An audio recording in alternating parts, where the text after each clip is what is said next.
കൂട്ടുകാർക്ക് ശുഭദിനം നേർന്നുകൊണ്ട് നമുക്ക് നേരെ സേതുവിന്റെ പല്ലവിയുടെ ഇന്നത്തെ നല്ലൊരു വിശേഷം കേട്ടാലോ. അതിനു മുമ്പായിട്ടൊരു കാര്യം പറഞ്ഞോട്ടെ, നമ്മൾ ഡെയിലി സ്റ്റോറി എന്ന പേരിൽ ഒരു പുതിയ ചാനലും കൂടെ തുടങ്ങിയിട്ടുണ്ട് കേട്ടോ.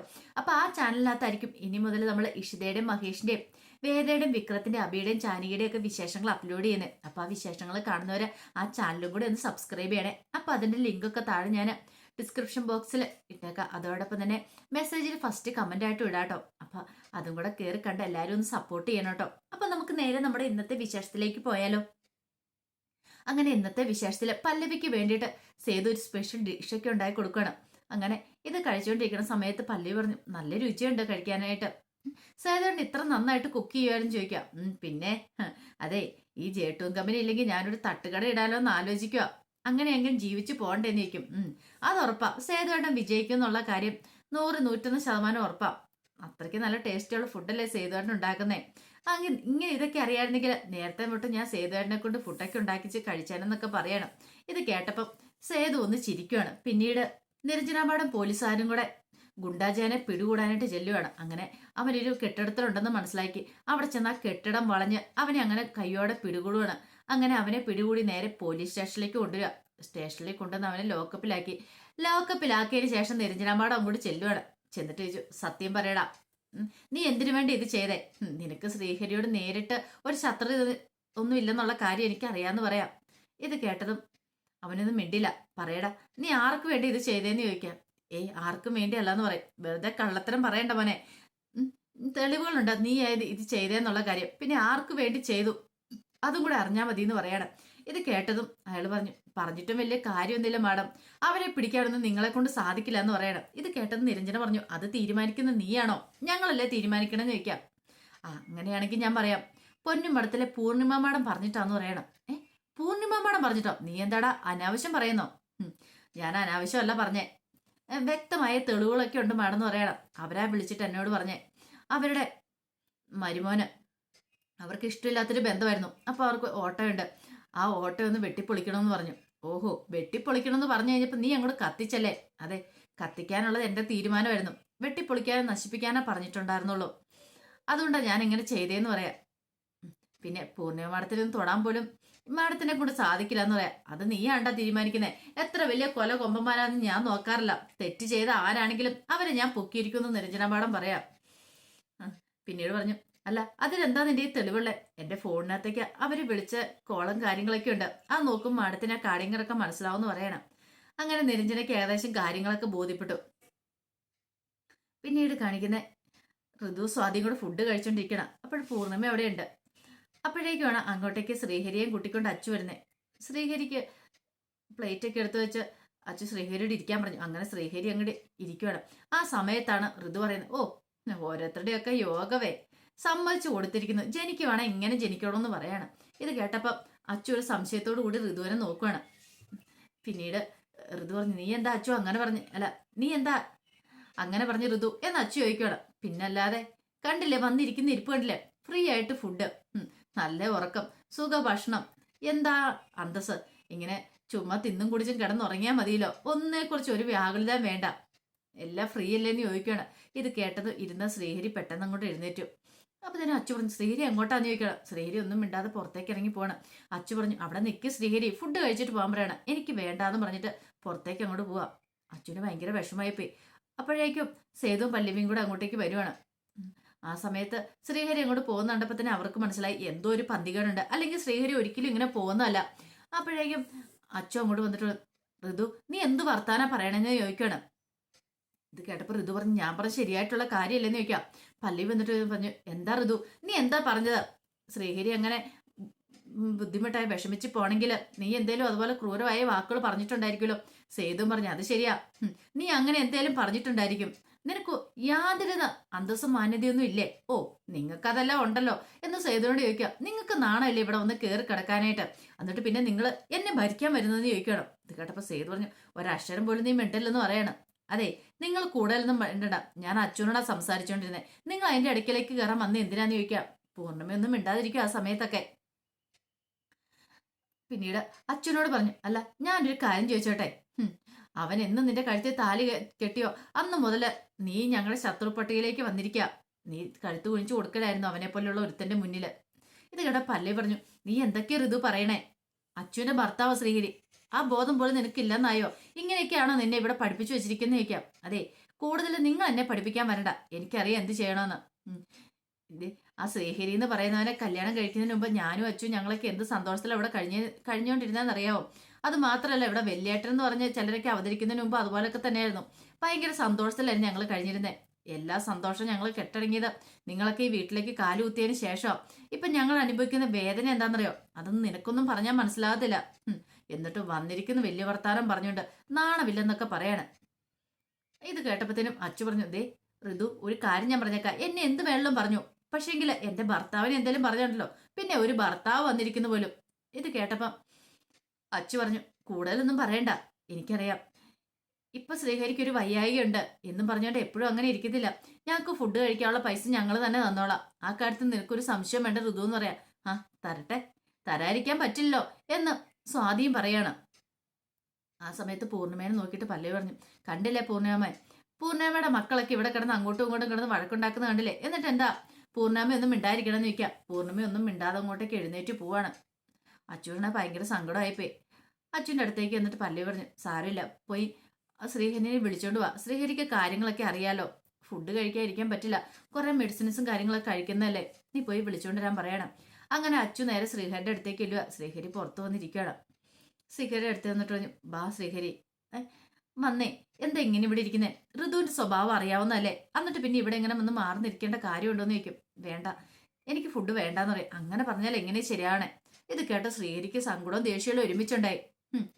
അവർക്കൊക്കെ തോന്നുന്ന പോലെ പറയാനായിട്ട് ഞാൻ ഇന്നെന്താ, ഞാനൊരു മനുഷ്യജീവിയാന്നുള്ള പരിഗണന പോലും തരുന്നില്ലല്ലോ. എൻ്റെ കയ്യിൽ അവരുടെ അത്രയും വലിയ പൈസയില്ല. നിങ്ങളൊക്കെ സ്വർണ്ണക്കരണ്ടിയായിട്ട് വന്നിരിക്കുന്നവരെ ആയിരിക്കും, പക്ഷെ ഞാൻ അങ്ങനെയല്ല. അച്ഛനാരാ അമ്മയാരാന്ന് അറിയത്തില്ല, ആ തെരുവിൽ കിടന്ന് വളർന്നു വന്നവനാ. എനിക്ക് ഇതൊക്കെ കിട്ടിയും ബുദ്ധിമുട്ടാവും. എനിക്ക് അന്തസ്സെന്ന് പറയുന്ന ഒരു സംഭവമൊക്കെ ഉണ്ട്.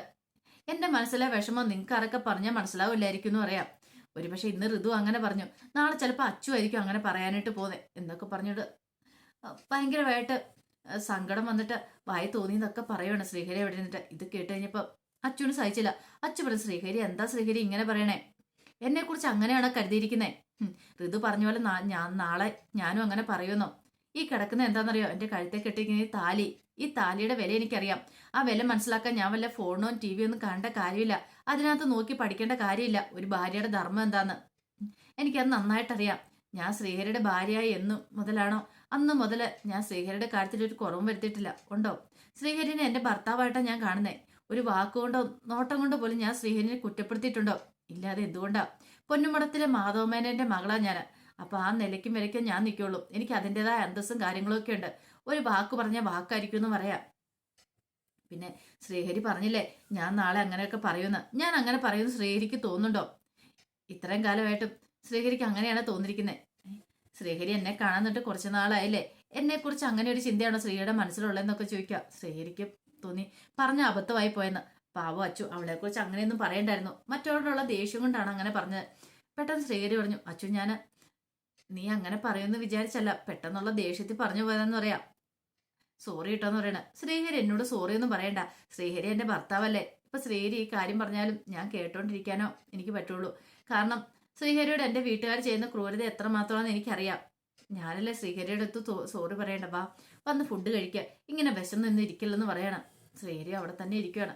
ശ്രീഹരി ഒന്നും അനങ്ങാതെ ഇരിക്കുവോടെ. അച്ഛന് ഭയങ്കര വിഷമമായി. അച്ഛൻ ശ്രീഹരിനെയും വിളിച്ചോണ്ട് അങ്ങോട്ടേക്ക് മുറിയിലേക്ക് പോരുവാണ്. പിന്നീട് കുറെ സമയം കഴിഞ്ഞ് കഴിഞ്ഞപ്പോഴത്തേനും പൂർണ്ണിമയുടെ മുറിയിലേക്ക് പല്ലവി ഋതുവും കൂടെ പല്ലവി അച്ചും കൂടെ ചെല്ലുവാണ്. അങ്ങനെ ചെന്ന് കഴിഞ്ഞിട്ട് പല്ലവി വെച്ചു, പൂർണ്ണിമ എന്താ ഒന്നും മിണ്ടായിരിക്കുന്നേ? പൂർണ്ണിമ അവന് മാപ്പ് കൊടുക്കണം ശ്രീഹരിക്ക് മാപ്പ് കൊടുത്താൽ മാത്രമേ ഈ പ്രശ്നങ്ങളൊക്കെ തീരുവുള്ളൂ എന്ന് പറയാണ്. ഇത് കേട്ടതും പൂർണ്ണിമ ഒന്നും മിണ്ടിയില്ല. എന്താ പൂർണ്ണിമ ഇപ്പോഴും ദേഷ്യമാണോന്ന് ചോദിക്കുകയാണ് ശ്രീഹരിയോട്. ഇത് കേട്ടപ്പം അച്ചു പറഞ്ഞു, ശ്രീഹരിയോട് മാത്രമല്ല എന്നോടും ദേഷ്യമല്ലേ, അതുകൊണ്ടല്ലേ ഇങ്ങനെയൊക്കെ പെരുമാറുന്ന ചോദിക്കുകയാണ്. ഇത് കേട്ട പൂർണ്ണ പറഞ്ഞു, എനിക്ക് ആരോടും പ്രത്യേകിച്ച് ദേഷ്യമൊന്നും ഇല്ലാന്ന് പറയണ. പിന്നെ പല്ലവി ചേർന്നാ പിന്നെ എന്താ അച്ഛനോട് പോലും ഇന്ന് സംസാരിക്കാത്തെന്ന് ചോദിക്കുക. അച്ചു പറഞ്ഞു, എന്നോടും മിണ്ടാത്ത അമ്മയ്ക്ക് എന്നോട് ദേഷ്യം ഉള്ളതുകൊണ്ടായിരിക്കും എന്ന് പറയാം. ഞാൻ പറഞ്ഞല്ലോ എനിക്ക് ആരോടും ദേഷ്യമൊന്നുമില്ല. പിന്നെ കല്യാണം കഴിഞ്ഞ സമയത്ത് അപ്പൊ അതിൻ്റെതായ ഒരു ബുദ്ധിമുട്ടും കാര്യങ്ങളൊക്കെ ഉണ്ടായിരുന്നു എന്നും പറഞ്ഞുകൊണ്ട് മക്കളല്ലാതെ ആവുന്നില്ല ഒരമ്മയ്ക്കും. അവരെ വെറുക്കാനോ അവരെ കുറ്റക്കാരിയായിട്ട് കാണാനൊന്നും സാധിക്കില്ല എന്ന് പറയണം. ഇത് കേട്ടപ്പോൾ പല്ലവി പറഞ്ഞു, എങ്കിൽ പിന്നെ എന്താ അവന് മാപ്പ് കൊടുത്ത് അവനെ വീട്ടിലേക്ക് കയറ്റിക്കൂടെന്ന് ചോദിക്കുക. എന്തിനാ അവനെ ഇനി എങ്ങനെ അകറ്റി നിർത്തുന്നേ? അച്ചു പറഞ്ഞു, ഒരു കാര്യം ചെയ്യാം, ഇനി ഞാനും ശ്രീഹരിയും കൂടെ ഇവിടുത്തെ ഫുഡ് കഴിക്കാനുള്ള പൈസ ഞങ്ങൾ തന്നോളാം. ഇനിയിപ്പോൾ അതിൻ്റെ പേരിൽ ഇവിടെ ഒരു പ്രശ്നം വേണ്ട. ഞങ്ങൾ ഡൈനിങ് ടേബിളിൽ വന്നിരിക്കുന്ന സമയത്ത് ഓരോന്ന് പറഞ്ഞ് കുത്തി പറയാനല്ലേ? അല്ലെങ്കിൽ അമ്മ ഒരു കാര്യം ചെയ്യണം, ഡൈനിങ് ടേബിളിൽ വന്നിരിക്കുന്ന സമയത്തെങ്കിലും ആ ഋതുവിനോടൊന്നും മര്യാദ പുലർത്താനായിട്ട് പറയണം. എത്രയെന്ന് വെച്ചാൽ ക്ഷമിക്കുന്നേ, ശ്രീഹരി ഒരാണല്ലേ. ആ ശ്രീഹരിക്ക് അച്ഛനും അമ്മയും ഇല്ലെന്ന് ഓർത്തോണ്ട് അന്തസ്സിനും അഭിമാനത്തിനും ഒന്നും ഒരു കുറവുമില്ല. ഡൈനിങ് ടേബിളിൽ വന്നിരിക്കുമ്പോൾ ആട്ടി പുറത്താക്കാന്ന് പറഞ്ഞാൽ അതിൽ പല ഒരു ബുദ്ധിമുട്ട് വേറെയില്ല. അത് അനുഭവിച്ചവർക്ക് അതിൻ്റെ വിഷമമൊക്കെ അറിയത്തുള്ളൂ എന്നൊക്കെ അച്ചു പറയണം. അപ്പോഴേക്കും സേതു അങ്ങോട്ടേക്ക് വന്നു. സേതു ഇത് കേട്ടോണ്ടിരിക്കുകയാണ്. പിന്നീടാണ് സ്വാതി ഋതുവും കൂടെ അങ്ങോട്ട് വരുന്നത്.